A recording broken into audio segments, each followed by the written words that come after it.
বিএনপির প্রতিষ্ঠাতা ও সাবেক রাষ্ট্রপতি জিয়াউর রহমানের ৪৪তম শাহাদাত বার্ষিকী আজ। এ উপলক্ষে তার সমাধিতে শ্রদ্ধা জানাতে নেমেছে নেতাকর্মীদের ঢল। সেই খবর জানবো আমরা। আমাদের সাথে যুক্ত হয়েছেন সহকর্মী শফিকুল হক। শফিকুল, কি অবস্থা দেখছেন সেখানে? নেতাকর্মীরা কারা কারা এসেছেন এবং কি আয়োজন রয়েছে জানাবেন।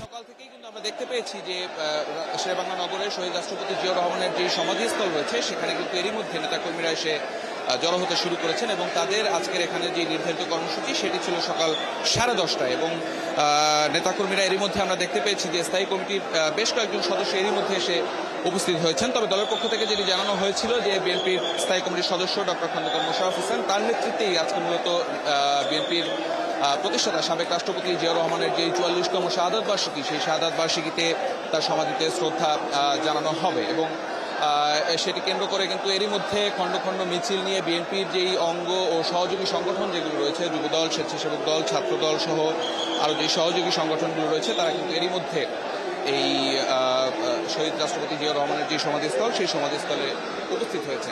অনেকের সাথে আমাদের কথা হয়েছে, তারা যেমনটি বলছিলেন এখানে, তারা জানাচ্ছিলেন যে বর্তমান সময়ে দেশে যে সংকটকাল চলছে সেই সংকটকালেও কিন্তু শহীদ রাষ্ট্রপতি জিয়াউর রহমান এখনও আসলে প্রাসঙ্গিক। কারণ আপনি জানেন যে সেই স্বাধীনতা যুদ্ধ থেকে শুরু করে ৭৫ পরবর্তী বাংলাদেশের যে টালমাটাল অবস্থা ছিল সেই সময় শহীদ রাষ্ট্রপতি জিয়াউর রহমান শক্ত হাতে দেশের নেতৃত্ব দিয়েছিলেন এবং তার যে নেতৃত্ব, বলিষ্ঠ নেতৃত্বে কিন্তু তখন বাংলাদেশ ঘুরে দাঁড়িয়েছিল এবং বর্তমানে যে সংকটকাল চলছে সেই সংকটকালেও আসলে জিয়াউর রহমানের যে আদর্শ সেই আদর্শ ধারণ করেই বিএনপি নেতাকর্মীরা সামনের দিকে এগিয়ে যেতে চান।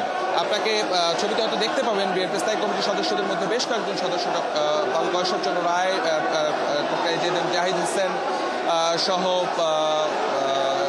সালাউদ্দিন আহমেদ সহ আরও সিনিয়র যে নেতৃবৃন্দ রয়েছেন তারা কিন্তু ইতিমধ্যেই এই শহীদ রাষ্ট্রপতি জিয়াউর রহমানের যে সমাধিস্থল সেখানে এসে উপস্থিত হয়েছেন এবং তারা আসলে অপেক্ষা করছেন ডক্টর খন্দকার মোশাররফ হোসেন তিনি হয়তো অল্প কিছুক্ষণের মধ্যেই আসবেন এবং তিনি আসার পরেই দলের পক্ষ থেকে যেই মূল যে কর্মসূচি সেই শ্রদ্ধা জানানোর কর্মসূচি এখানে অনুষ্ঠিত হবে। এর পরবর্তীতে এখানে দোয়া মোনাজাত অনুষ্ঠিত হবে এবং শুধু এই মাজারে শ্রদ্ধা নিবেদনই নয়, আজকে দিনভর কিন্তু বিএনপি তাদের দলের যে প্রতিষ্ঠাতার শাহাদাত বার্ষিকী উপলক্ষে কিন্তু কর্মসূচি হাতে রেখেছে এবং ভোর সকাল 6টা থেকে দলীয় কার্যালয়ের সামনে কালো পতাকা উত্তোলন এবং কালো ব্যাজ ধারণ সহ বিভিন্ন দরিদ্রদের মাঝে যে খাদ্য বিতরণ কর্মসূচি, পুরো ঢাকা জুড়েই আমরা যে কর্মসূচি তাদের হাতে পেয়েছি, তারা সেই খাদ্য বিতরণ করবেন এবং বিভিন্ন জায়গায়।